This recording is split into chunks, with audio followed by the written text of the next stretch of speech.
Hello guys, welcome back again sa ating YouTube channel no, The Action Man. Una sa lahat, may galap shoutout po sa lahat ng mga kakamping at sa mga hindi man mga kakamping. Kung interesado ka sa bidyong ito, patapusin mo na hanggang dulo at huwag nyo nang kalimutan na i-like at i-share ang ating video para malaman naman ng ilan sa ating mga kababayan na nagtutulog-tulugan sa katotohanan.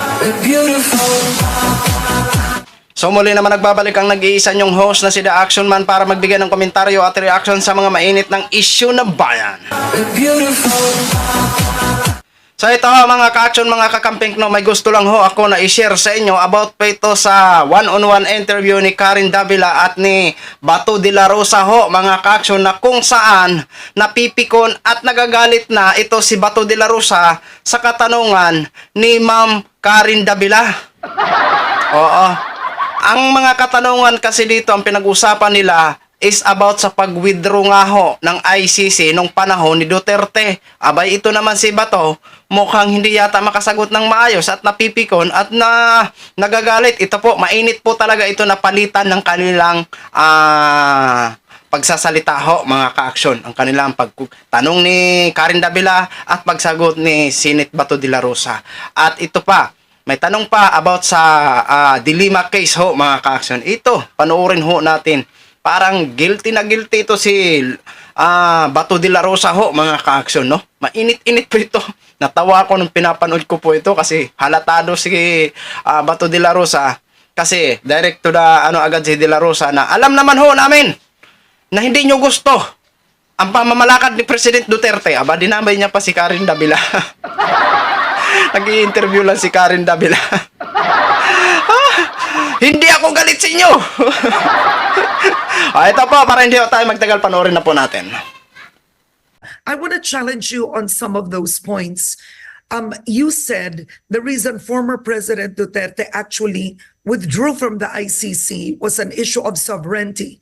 But frankly speaking, wasn't it out of self-interest for himself too? Ayaw niyang maimbestigahan. Ayaw niyang silipin ang pinagagawa niya at inutos sa drug war. Yun din yun. I mean, kaya nga national interest ang tinitingnan. Against authoritarians and despots. So whatever, alam ko naman na ayaw talaga niyo si President Duterte. Kahit sabihin ng buong bansa na kami ay natuwa sa ginawa ni President Duterte na war on drugs dahil tumahimik ang Pilipinas, bumaba ang krimen, kami ay libre na maglakad sa kalsada. Kahit na anong sabihin ng taong bayan, kayo ay ayaw talaga ninyo. Alam ko na yan, your stand about it. Ayaw talaga ninyo. Then let's just respect. Let's just respect each other's view on the matter. Sabihin mo ninyo na personal ang rason ni President Duterte why he withdrew from the Rome Statute, then so be it kung yan ang pagtingin ninyo. Pero pagtingin naman ng Pangulo, ang Pangulo ay nagalit dahil nga nakikialam sila. Very clear yan. Nandoon yan sa Article 1 ng Rome Statute na ang ICC ay pwede lang pumasok if and when the justice system, if and when the local jurisdiction is not willing to investigate. Ginagawa naman. Okay. So, Senator, hindi capable. Very strong ang ating judicial system. Okay, but Senator, systems na pumasok. So, yun na nagkaka-issue ng sovereignty. Okay, but Senator, hiya tayo nitong ICC. Pakikialaman tayo kahit na gumagana yung ating justice system dito. Kaya, nag-react si President Duterte. Hindi pwede yan. Parang sinampal yung ating mga Supreme Court justices niyan na wala kayong ginagawa dito. Parang gano'n ang implication niyan kung pahayaan natin sila na makialam. Okay, Senator, I wanted to ask you about former Senator Laila de Lima. So you talked about it that the justice system is working. But first, do you consider Laila de Lima as a political prisoner? No! He was facing crimes of drugs. Paano maging political prisoner? Ano ba? You define, mahirap yung i-define natin yung political prisoner according to our gusto. Kung saan natin gusto i-define yung political prisoner. You define political prisoner. Well, political prisoner. He was He was charged with crimes.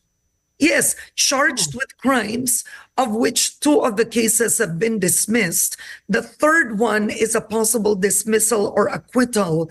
So the issue is perhaps, could this have been trumped up charges against De Lima because of her stand and investigation against Duterte when she was the chairperson of the Commission on Human Rights? Trump up charges or not, the fact remains that there were witnesses. Who recanted? Daming nag-witness na later on nag-recant na dahil wala na si Pangulong Duterte. Di ba? Oh, that's the fact na maraming mga witnesses. E paano i-trump up yun? Can you dictate these witnesses na magsabi na ganito? Well, obviously by recanting, they're showing you can dictate, because they did say Attorney Vitaliano Aguirre, then Justice Secretary, ordered them what to say. Well, ask Vitaliano Aguirre and ask those who recant. So the reason I have no we're personal going knowledge after about this, that. no, Senator, the reason we're discussing this is the statement of the justice system in the Philippines is strong. It's clearly not independent with the De Lima case. I asked the lawyer of De Lima, do you think you would have gotten bail if Duterte was president? And they said no. The reason she is out on bail is they believe because President Marcos Jr. did not interfere, the judge or the justice system feels that there's no interference on the De Lima case. There's no pressure. By saying that, Karen, para mo na rin sinampal yung ating justice system na wala silang independence, they are not working on the based on the doctrine of separation of powers, para na rin sinabi mong ganun. So hence, moving on to that, do you believe the justice system can actually try former President Duterte for his war on drugs? Yes, because our justice system is working. O kung mayroong magkaso din, harapin ni President Duterte yan. As long as the cases are being filed and being tried before our Filipino courts, not those courts of the puti and the itim na walang alam kung ano nangyayari sa ating bansa. It should be tried by these brown people, Filipino. Dapat ganun ang mangyayari. And the former President Duterte has made it very clear na haharap ako sa korte ng Pilipino. At ako rin, being a Filipino, I am answerable kung mayroon akong dapat pananagutan sa korte ng Pilipinas, hindi sa korte ng mga banyaga. Okay. Now, are you seeing a political hand in this? You have some who have said that possibly the reopening of the ICC is in effect to diminish, right, the clout and influence of Vice President Sara Duterte in the next elections. Are you seeing a political maneuver in the change with the ICC tone too? Wala, kung anong iniisip mo ka rin, yun din ang iniisip ko, because the timing is, I am just quoting some Filipinos who are saying that the timing is very questionable. Bakit ngayon pa lang naglabasan yung mga resolution na yan, kung kailan merong gusot between the Vice President and the Speaker of the House. So naglabasan niya ngayon. And do you think if their concern is really very genuine, will it take 1.5 years of this Congress to realize na kailangan pala nating papasukin ng ICC para mag-imbestiga? Again, I totally respect what they are doing because we have separation of powers. We observe interparliamentary courtesy. Wala akong pakialam sa ginagawa nila. But it doesn't mean that I respect what they are doing. It doesn't mean that I agree with what they are doing. So yun lang. Mahayaan natin sila, gagawin nila yung kanilang proseso. Gawin nila yung proseso nila. All right. Now, I've Hanggang saan interviewed aabot you. yan? Senator, just for the audience, I've interviewed you so many times on the KED Yes. Start. right, regarding the ICC. So your stand has been consistent through and through. Hindi ka haharap sa foreign court, hindi ka haharap sa foreign investigation. Matagal nyo na po itong paninindigan, and you've stuck with it until today, that you will only face a local court, you will only face the local justice system investigating you. Right?